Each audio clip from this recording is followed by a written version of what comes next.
നിനക്കെങ്കിലും നിലവിളിച്ചു വരുന്നാടാ. ഞാൻ ഇവിടുന്ന് ഉറക്കെ വിളിക്കാം, നിങ്ങൾ കേൾക്കാൻ തന്നെ വിളിക്കാം. ഓ എവിടെ ഷേട്ടാ ഷേട്ടാ ഷേട്ടാ ഷേട്ടാന്ന് വിളിക്കുന്നു. സ്നേഹിതരെ, സഖാക്കളെ,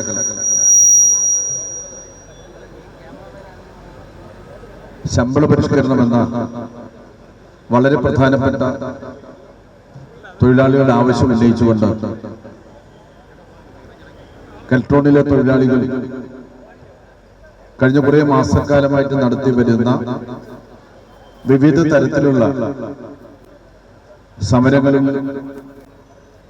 സമരങ്ങളുടെ ഭാഗമായിട്ടാണ് ഇന്നിപ്പോൾ സെക്രട്ടേറിയറ്റ് മുന്നിലേക്ക് കെൽട്രോൺ ജീവനക്കാരുടെ മാർച്ച് സംഘടിപ്പിച്ചിട്ടുള്ളത്.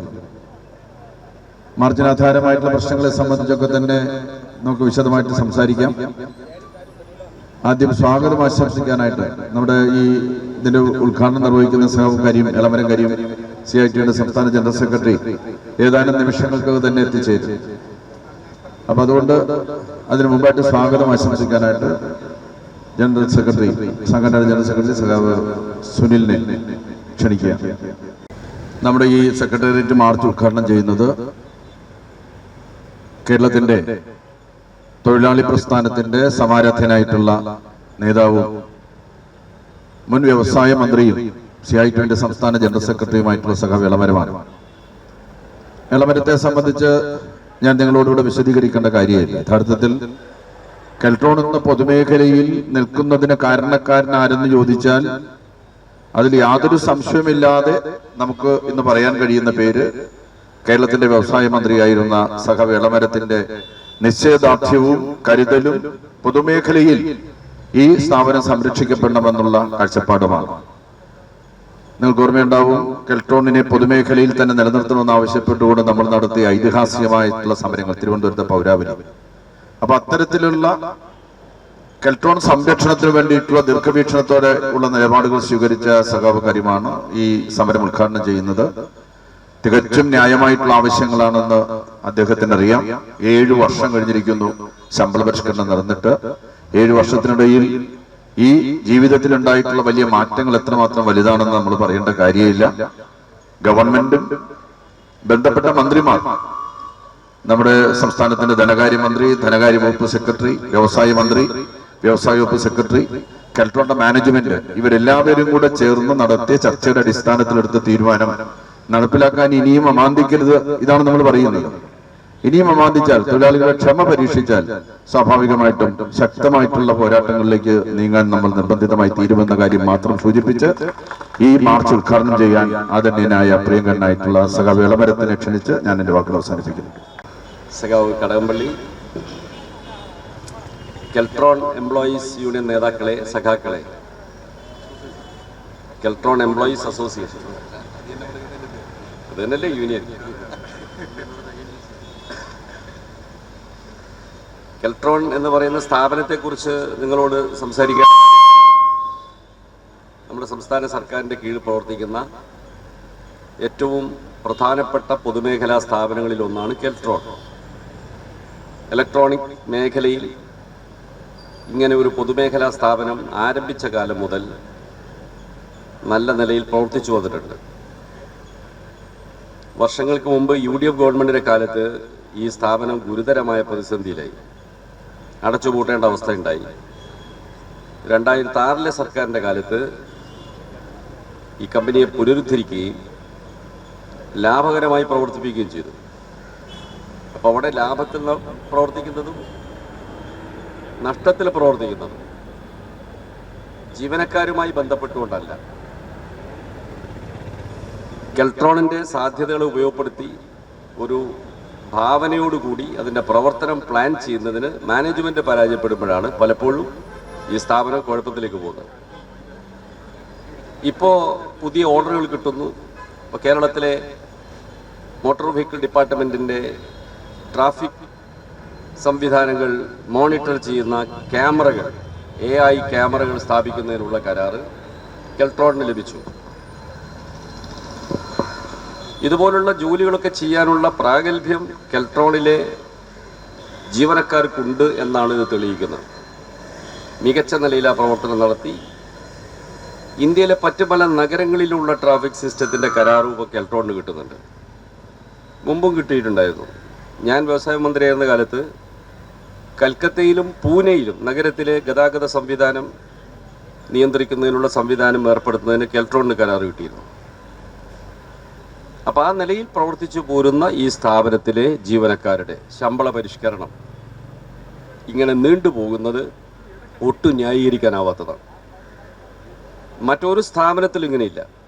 2017 കാലാവധി തീർന്ന ഒരു ദീർഘകാല കരാർ 2024 അവസാനത്തിലും പുതുക്കിയില്ല എന്ന് പുറത്ത് പറയാൻ പറ്റില്ല. നാണം കെട്ട അവസ്ഥയാണ്. അതുകൊണ്ട് തൊഴിലാളികളെ ഇനിയും ഒരു സമരത്തിലേക്ക് തള്ളിവിടാതെ അതിവേഗത്തിൽ മാനേജ്മെൻറ്റ് ട്രേഡ് യൂണിയനുകളുമായി ചർച്ച ചെയ്ത് വ്യക്തത ഉണ്ടാക്കണം. ഇപ്പോൾ സർക്കാരിൻ്റെ സഹായത്തോടെ പ്രവർത്തിക്കുന്ന ഗതികേടിലല്ല കെൽട്രോൺ. അത് ഗവൺമെൻറ്റിൻ്റെ ശക്തമായ ഇടപെടലുകൊണ്ട് തന്നെയാണ് ഈ മാറ്റങ്ങൾ ഉണ്ടാവുന്നത്.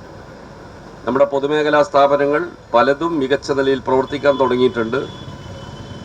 പ്രതിസന്ധിയൊക്കെ അതിജീവിക്കുന്നുണ്ട്. അതിനൊക്കെ നടപടി സ്വീകരിക്കുന്നുണ്ട് സർക്കാർ.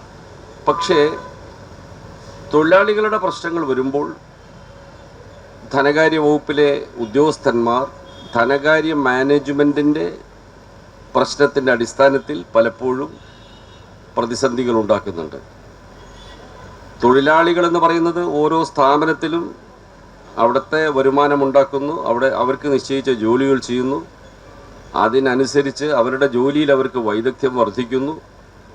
അതെല്ലാം കണക്കിലെടുത്തുകൊണ്ട് ശമ്പള പരിഷ്കരണം നൽകുക എന്നത് സാധാരണ നടക്കുന്നതാണ്. ഇവിടെ പൊതുമേഖലാ സ്ഥാപനം കെൽട്രോൺ മാത്രമല്ല, കേരള സർക്കാരിൻ്റെ കീഴിൽ നിരവധി സ്ഥാപനങ്ങളുണ്ട്. വളരെ നഷ്ടത്തിൽ പ്രവർത്തിക്കുന്നുണ്ട്, എന്നാൽ ലാഭത്തിൽ പ്രവർത്തിക്കുന്നവരുണ്ട്. അവിടെ എല്ലാം ഇതുപോലെ ട്രേഡ് യൂണിയനുകൾ പ്രവർത്തിക്കുന്നുണ്ട്. ട്രേഡ് യൂണിയനുമായി കൂടിയാലോചന നടത്തുന്നുണ്ട്. കൂടിയാലോചനയിലൂടെ കാര്യങ്ങൾ തീരുമാനിക്കുന്നുണ്ട്. അപ്പോൾ ഈ കാര്യത്തിൽ ഇനിയും അമാന്തമുണ്ടാവരുത് എന്ന് അഭ്യർത്ഥിക്കുന്നതിന് വേണ്ടിയാണ് ഈ സെക്രട്ടേറിയറ്റിന് മുന്നിലേക്ക് തൊഴിലാളികൾ ഈ സമരവുമായി വന്നത്. സമരത്തിൽ പങ്കെടുത്ത എല്ലാവരെയും അഭിവാദ്യം ചെയ്യുന്നു. താമസിയാതെ കൂടിയാലോചനകളിലൂടെ ഒരു പരിഹാരം ഉണ്ടാവുന്നില്ലെങ്കിൽ പണിമുടക്കുൾപ്പെടെയുള്ള സമരപരിപാടികൾ ആവിഷ്കരിക്കേണ്ടതായി വരുമെന്ന് ബന്ധപ്പെട്ടവർക്ക് മുന്നറിയിപ്പ് നൽകാൻ ഈ അവസരം ഞാൻ ഉപയോഗിക്കുന്നു. അതിന് തൊഴിലാളികളെ കുറ്റം പറഞ്ഞിട്ട് പിന്നെ കാര്യമില്ല. അവരുടെ മേൽ കടുത്ത സമരം നടത്താനുള്ള സാഹചര്യം അടിച്ചേൽപ്പിക്കരുതെന്ന് കെൽട്രോൺ മാനേജ്മെൻറ്റിനോടും അതുപോലെ അതിന് നേതൃത്വം കൊടുക്കുന്ന സർക്കാർ ഉദ്യോഗസ്ഥന്മാരോടും വളരെ ഗൗരവമായി അഭ്യർത്ഥിക്കുന്നു. എത്രയും വേഗം കൂടിയാലോചനകൾ നടത്തണം. വിദഗ്ധന്മാരായ തൊഴിലാളികളാണ് കെൽട്രോണിൽ ജോലി ചെയ്യുന്നത്. കഴിഞ്ഞ തവണ ഒരു ഇടക്കാല ആശ്വാസം അനുവദിച്ചു എന്ന് പറഞ്ഞു. ഇടക്കാല ആശ്വാസമാകുമ്പോൾ ശമ്പള സ്കെയിലിൽ കാര്യമായ മാറ്റം വരില്ല. സർവീസിനനുസരിച്ച് വെയിറ്റേജ് ഉൾപ്പെടെയുള്ള കാര്യങ്ങൾ തീരുമാനിക്കപ്പെടണമെങ്കിൽ അത് ദീർഘകാല കരാറിലൂടെ മാത്രമേ സാധിക്കൂ.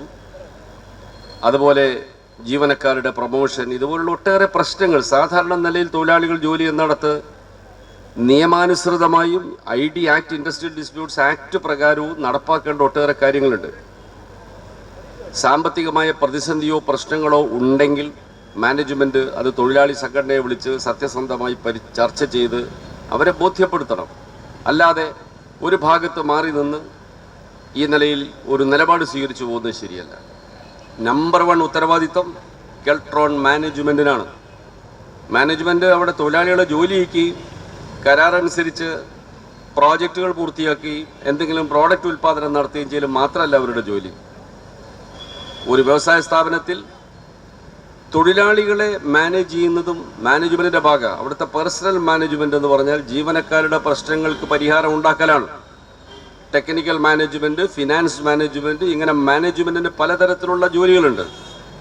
ഇപ്പോൾ ടെക്നിക്കൽ മാനേജ്മെൻറ്റും പുതിയ ടെക്നോളജി അബ്സോർബ് ചെയ്യലും സാമ്പത്തിക സ്ഥിതി മെച്ചപ്പെടുത്തലും വരുമാനം ഉണ്ടാക്കലും ഒക്കെ മാനേജ്മെൻറ്റിൻ്റെ ജോലിയാണ്. അതുപോലെ തന്നെ പ്രധാനമാണ് പേഴ്സണൽ മാനേജ്മെൻറ്റ്.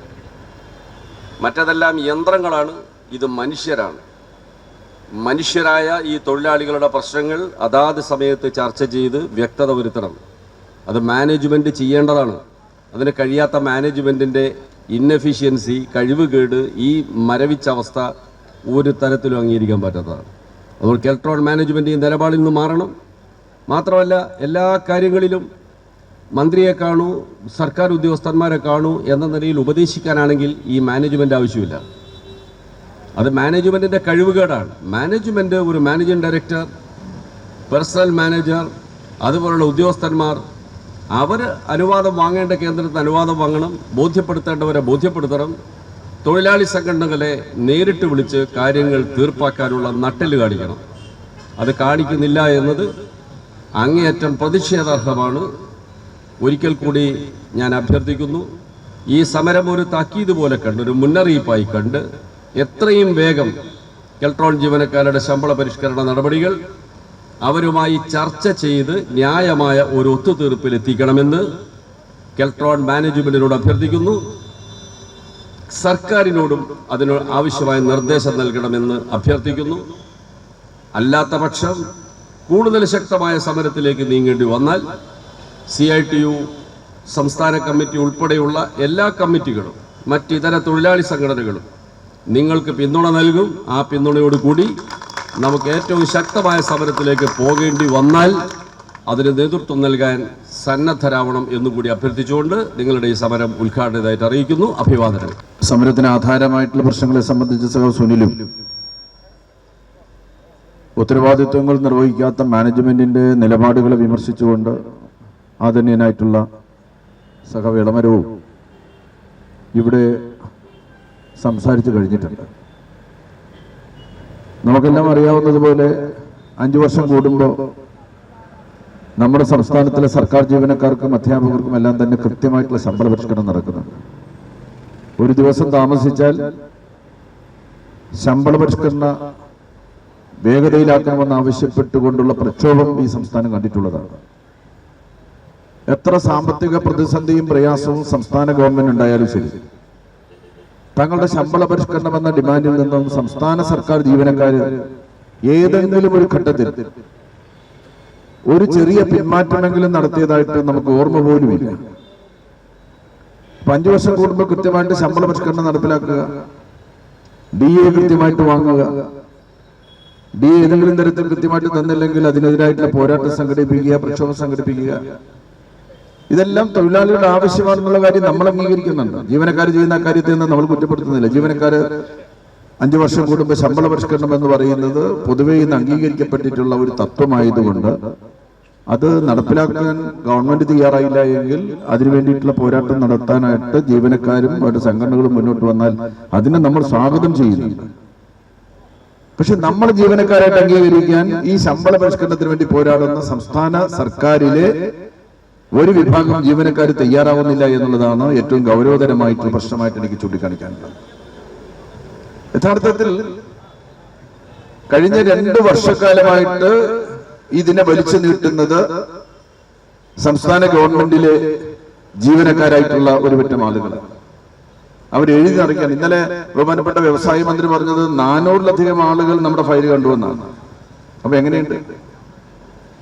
4, 5, 6, 7 ആളുകൾ കാണേണ്ട ഫയല് അങ്ങോട്ട് തട്ടി ഇങ്ങോട്ട് തട്ടി അങ്ങോട്ട് തട്ടി ഇങ്ങോട്ട് തട്ടി പല സ്ഥലങ്ങളിലൂടെ സഞ്ചരിച്ച് ക്ലർക്ക് മുതൽ സെക്രട്ടറി വരെയുള്ള ആളുകൾ പലതും എഴുതി പിടിപ്പിച്ച് ഇങ്ങനെ ശമ്പള പരിഷ്കരണത്തിന് വേണ്ടിയിട്ടുള്ള ഫയൽ ഒരു നമ്പർ അദ്ദേഹം പറയും 464 അങ്ങനെ നമ്പർ പറയും. ഏതായാലും 400-ലധികം വരുന്ന ആളുകൾ ആ ഫയലിൽ കുത്തി കുറിച്ചിട്ടുണ്ടെന്ന്. അപ്പൊ ആ ഫയലിന്റെ എത്ര പേജ് ആ ഫയലിൽ എവിടെ കുത്തിക്കുറിക്കലിന് വേണ്ടിയിട്ട് വന്നിട്ടുണ്ടാവും എന്നുള്ളത് നമുക്ക് ഊഹിക്കാൻ കഴിയുന്ന കാര്യമാണ്. ഇവിടെ പറഞ്ഞതുപോലെ യഥാർത്ഥത്തിൽ സംസ്ഥാന സർക്കാരിന്റെ ഖജനാവിൽ നിന്ന് ഇവർക്ക് കൊടുക്കുന്നത് പോലെ ഖജനാവിൽ നിന്നുള്ള പണമല്ല നമ്മൾ ചോദിക്കുന്നത്. കെൽട്രോണിലെ തൊഴിലാളികൾ കഠിനമായിട്ട് അധ്വാനിക്കുകയാണ്. അതിന്റെ ഭാഗമായിട്ടാണ് ടേൺ ഓവർ 600 ചില്ലുവാൻ അല്ലെങ്കിൽ 700ഓളം കോടിയുടെ ടേൺ ഓവറിലേക്ക് നമ്മുടെ സംസ്ഥാനത്ത് കെൽട്രോൺ ഇന്ന് മാറിയിട്ടുള്ളത്. സംസ്ഥാന ഗവൺമെന്റും ബഹുമാനപ്പെട്ട വ്യവസായ വകുപ്പും അതിന്റെ ചുമതലക്കാരനായിട്ടുള്ള മന്ത്രി സഖാവ് രാജീവും കെൽട്രോണ് നൽകുന്ന സംഭാവനകളെ, പിന്തുണയെ നമ്മൾ ഒട്ടും കുറച്ച് കാണുന്നില്ല. യഥാർത്ഥത്തിൽ ഈ 700 കോടിയോളം വരുന്ന ടേൺ ഓവറിലേക്ക് കെൽട്രോൺ മാറുന്നതിന് പിന്നിൽ ഗവൺമെന്റിന്റെ കുശാഗ്ര ബുദ്ധിയും നിശ്ചയദാർഢ്യവും ലക്ഷ്യബോധവും ഉണ്ടെന്നുള്ളത് വാസ്തവമാണ്. വർക്ക് ഓർഡർ പിടിക്കാനും കൂടുതൽ വർക്കുകൾ ഏറ്റെടുക്കാനും വിവിധ സംസ്ഥാനങ്ങളിലെ ഗവൺമെന്റുകളുമായിട്ട് ചർച്ച ചെയ്യാനും ഒക്കെ തന്നെ ഗവൺമെന്റ് കാണിക്കുന്ന ഔത്സുക്യമാണ് യഥാർത്ഥത്തിൽ ഈ ടേൺ ഓവറിലേക്ക് നമ്മൾ എത്താൻ കാരണമാകുന്നത്. ഇന്നലെ തന്നെ നമ്മുടെ ജയകുമാറിന്റെ പുസ്തകം പ്രകാശനം ചെയ്തുകൊണ്ട് വ്യവസായ മന്ത്രി പറഞ്ഞത് ഈ വർഷം നമ്മൾ 1000 കോടി ടേൺ ഓവറിലേക്ക് എത്തുമെന്നാണ്. 1000 കോടി ടേൺ ഓവറിലേക്ക് എത്താൻ വേണ്ടി പരിശ്രമിക്കുന്ന ഒരു പൊതുമേഖലാ സ്ഥാപനം, അതും ഇലക്ട്രോണിക് വ്യവസായ രംഗത്ത് പ്രവർത്തിക്കുന്ന ഈ പൊതുമേഖലാ സ്ഥാപനത്തിലെ തൊഴിലാളികളെ നിർവീര്യമാക്കുന്ന, അവരെ നിസ്സംഗരാക്കുന്ന, അവരെ കെൽട്രോൺ വിരുദ്ധരാക്കുന്ന ഒരു നിലപാടാണ് യഥാർത്ഥത്തിൽ മാനേജ്മെന്റും ഒരു വിഭാഗം ഉദ്യോഗസ്ഥന്മാരും സ്വീകരിച്ചുകൊണ്ടിരിക്കുന്നത്. യഥാർത്ഥത്തിൽ കരീം പറഞ്ഞതാണ് വാസ്തവം. എന്തിനാ ഈ മാനേജ്മെന്റ്? എന്തിനാണ് അവിടെ ഒരു CMD, മാനേജിംഗ് ഡയറക്ടർ? എന്തിനാ? ഇത് യൂണിയന്റെ ജോലിയാണ്. ഈ ശമ്പള പരിഷ്കരണം നടത്തിയെടുക്കുക എന്ന് പറയുന്നത് നിങ്ങൾ യൂണിയന്റെ ജോലിയാണെന്ന് പറഞ്ഞാൽ പിന്നെ നിങ്ങളുടെ ജോലി എന്താ? പിന്നെ നിങ്ങൾ എന്തിനാ അവിടെ ഇരിക്കുന്നേ? ഈ ചോദ്യം കെൽട്രോണിലെ എല്ലാ തൊഴിലാളികളുടെ മനസ്സിലുള്ള ചോദ്യമാണ്. കെൽട്രോണിലെ ശമ്പള പരിഷ്കരണം നടപ്പിലാക്കുന്നതിന് വേണ്ടിയിട്ടുള്ള ഒന്നാമത്തെ ഉത്തരവാദിത്വം മാനേജ്മെന്റിനാണ്. മാനേജ്മെന്റ് ആ ഉത്തരവാദിത്വം സംഘടനകളുടെ ചുമലിലേക്ക് വെക്കുകയാണോ? നിങ്ങൾ പോയി മന്ത്രിയെ കാണോ? നിങ്ങൾ പോയി ഉദ്യോഗസ്ഥന്മാരെ കാണോ? ഇവരാരെങ്കിലും ഉദ്യോഗസ്ഥന്മാരെ കാണാൻ വരുന്നുണ്ടോ? നിങ്ങളുടെ CMD എപ്പോഴെങ്കിലും ഈ തിരുവനന്തപുരത്തെ സെക്രട്ടേറിയറ്റിൽ വന്ന് ധനവകുപ്പിന്റെ പ്രിൻസിപ്പൽ സെക്രട്ടറിയോ അഡീഷണൽ സെക്രട്ടറിയോ ബന്ധപ്പെട്ട ഉദ്യോഗസ്ഥന്മാരെ ആരെങ്കിലും കണ്ടിട്ടുണ്ടോ? നമ്മുടെ സുനിലും സംഘവും എത്ര ദിവസമാണ് ഈ സെക്രട്ടേറിയറ്റിന്റെ വാതിൽക്ക് കയറി ഇറങ്ങുന്നത് ഉദ്യോഗസ്ഥന്മാരെ കാണാൻ വേണ്ടി? നമ്മുടെ സംഘടനയുടെ ജനറൽ സെക്രട്ടറിയും മറ്റേതെങ്കിലും പ്രവർത്തകന്മാരും ചെയ്യേണ്ട ജോലിയാണോ ഇത്? ഇവർക്ക് ശമ്പളം കൊടുത്തിരുത്തിയിരിക്കുന്നത് ഈ പണി ചെയ്യാൻ കൂടെ വേണ്ടിയിട്ടാണ്. അത് നമ്മുടെ തലയിലേക്ക് അടിച്ചേൽപ്പിക്കാൻ വേണ്ടി ശ്രമിക്കുകയാണ്. അവരാണ് പോയി ഉദ്യോഗസ്ഥന്മാരോട് ക്ലാരിഫൈ ചെയ്യേണ്ടത്. അവരാണ് ഉദ്യോഗസ്ഥന്മാരോട് പറയേണ്ടത്. തൊഴിലാളികൾ ചോദിക്കുന്ന അന്യായമല്ല. 7 വർഷമായി കഴിഞ്ഞിരിക്കുകയാണ്. ജീവിത ചെലവ് വർദ്ധിച്ചിട്ടുണ്ട്, ജീവിത നിലവാരം വർദ്ധിച്ചിട്ടുണ്ട്. രാജ്യത്തുള്ള മുഴുവൻ ആളുകൾക്കും ശമ്പളം വർദ്ധിപ്പിച്ചു കൊടുക്കുകയാണ്. ചുമട്ട് തൊഴിലാളികൾക്കും ദിവസവേതന തൊഴിലാളികൾക്കും അടക്കം അവർക്ക് വരുമാനം വർദ്ധിപ്പിച്ചു കൊടുക്കുമ്പോൾ കെൽട്രോണിലെ തൊഴിലാളികൾ മാത്രം പഴയ ശമ്പളം വാങ്ങി കടന്നു പോകണം, കഴിഞ്ഞു പോകണം എന്ന് പറയുന്നത് മര്യാദയല്ല. നിങ്ങളുടെ ഖജനാവിൽ നിന്നല്ല നിങ്ങൾ ഈ പണം തരേണ്ടത്. ഞങ്ങൾ അധ്വാനിച്ച് പണം ഉണ്ടാക്കുന്നുണ്ട്. നിങ്ങളുടെ ഒരു നയാ പൈസ ഞങ്ങൾക്ക് ആവശ്യമില്ല. അതിനാവശ്യമായിട്ടുള്ള അനുവാദം തന്നാൽ മതി എന്ന് പറയാനുള്ള മര്യാദ യഥാർത്ഥത്തിൽ ആർക്കാവുള്ളത് വേണ്ടത്? അത് ചെയ്യാൻ അവർ തയ്യാറാവുന്നില്ല. അത് ചെയ്യണമെന്ന് നമ്മൾ ആവശ്യപ്പെടുകയാണ്. ഇപ്പൊ കഴിഞ്ഞ ദിവസം നമ്മളൊരു 10 ദിവസം 7 ദിവസം സത്യഗ്രഹം നടന്ന 3 ദിവസത്തെ സത്യഗ്രഹം ത്രിദിന സമരം കെൽട്രോൺ ഹൗസിനകത്ത് നടത്തി. അതിന്റെ കോമ്പൗണ്ടിനകത്ത് നമ്മൾ നടത്തി. 100 കണക്കായിട്ടുള്ള നമ്മുടെ ജീവനക്കാരുടെ സമരത്തിൽ പങ്കെടുത്തു. വിളിച്ച മുദ്രാവാക്യം അവർ കേട്ടതാണ്. എന്തെങ്കിലും അതിന്റെ അടിസ്ഥാനത്തിൽ അനങ്ങാൻ വേണ്ടിയിട്ട് അവർ തയ്യാറായിട്ടുണ്ടോ? അവര് വന്നിരുന്ന് വിളിച്ചോട്ടെ, നമുക്ക് ശല്യമില്ലല്ലോ. നമ്മളിരിക്കുന്ന മുറിയിൽ വന്ന് നമ്മൾ ശല്യപ്പെടുത്തുന്നില്ല, നമുക്കൊരു ഉപദ്രവം ഉണ്ടാക്കുന്നില്ല. അവർ കുറച്ച് ആളുകളോട് വന്നിരുന്ന് മുദ്രാവാക്യം വിളിക്കുകയാണോ? അവർ വിളിച്ചിട്ട് പോയിക്കോട്ടെ. ഈ മനോഭാവമല്ലേ കെൽട്രോണിന്റെ മാനേജ്മെന്റ് നയിക്കുന്നത്? നാളെ മുതൽ നിങ്ങൾ അതിനകത്ത് കയറേണ്ടതില്ല എന്ന് കെൽട്രോണിലെ തൊഴിലാളികൾ മാത്രമല്ല ഈ നഗരത്തിലെ തൊഴിലാളികൾ തീരുമാനിക്കുന്ന അവസ്ഥയിലേക്കാണ് കാര്യങ്ങൾ പോകുന്നതെങ്കിൽ അത് ചെയ്യാൻ നമ്മൾ നിർബന്ധിതരായി തീരും എന്നുള്ള കാര്യം ഈ സന്ദർഭത്തിൽ പറയാൻ ഞാൻ ആഗ്രഹിക്കുകയാണ്. ഒരു സ്വർണ്ണ കച്ചവടക്കാരന് ഈ കെൽട്രോൺ കൂന്ന് വിൽക്കാൻ വേണ്ടിയിട്ട് അന്നത്തെ ഗവൺമെന്റ് തീരുമാനിച്ചു. ഒരു സ്വർണ്ണക്കട മുതലാളിക്ക് അന്ന് ഈ പ്രദേശത്തെ ഈ നാട്ടിലെ ജനങ്ങളാകമാനം അത് വളഞ്ഞു നിന്നു. 4 വശവും വളഞ്ഞു നിന്നു. അകത്ത് കയറാൻ പറ്റിയില്ല എന്ന് പറഞ്ഞിട്ട് 1-2 ദിവസമല്ല, ദിവസങ്ങളോളം ആയിരക്കണക്കായിട്ടുള്ള തൊഴിലാളികൾ, കെൽട്രോൺ ജീവനക്കാർ മാത്രമല്ല, ജീവനക്കാർ സജീവമായിട്ട് വന്നിട്ടുണ്ടായിരുന്നു. ഈ പ്രസ്ഥാനത്തെ, ഈ പൊതുമേഖലാ സ്ഥാപനത്തെ സ്നേഹിക്കുന്ന ഈ നാടാകെ ഒരുമിച്ച് വന്ന് ഇത് വിൽക്കാൻ ഞങ്ങൾ അനുവദിക്കില്ല എന്ന് പ്രഖ്യാപിച്ചതിന്റെ ഭാഗമായിട്ടാണ് കെൽട്രോൺ ഇന്നും പൊതുമേഖലയിൽ തുടരുന്നത് എന്ന കാര്യം കെൽട്രോണിന്റെ മാനേജ്മെന്റ് മനസ്സിലാക്കുന്നത് നല്ലതാണ്. നാളെ മുതൽ നിങ്ങൾ ആ ഗേറ്റ് കടന്ന് അങ്ങോട്ട് വരണ്ട, ആ കസേരയിൽ പോയി ഇരിക്കണ്ട, വേറെ എവിടെയെങ്കിലും പോയി ഇരിക്കുന്നു പറയാൻ നമുക്ക് വയ്യാഞ്ഞിട്ടൊന്നുമല്ല, നമ്മളൊരു ചുക്കും ചെയ്യാനില്ല. അപ്പൊ അതുകൊണ്ട് തൊഴിലാളികളുടെ ക്ഷമ പരീക്ഷിക്കുന്നതിന് ഒരു അതിരുണ്ട്. അത്രമാത്രമേ ഞാനിപ്പോ പറയുന്നത്. തൊഴിലാളികളുടെ ക്ഷമ പരീക്ഷിക്കുന്ന അതിരുണ്ട്. എല്ലാ സീമയിൽ ലംഘിച്ചിരിക്കുകയാണ്.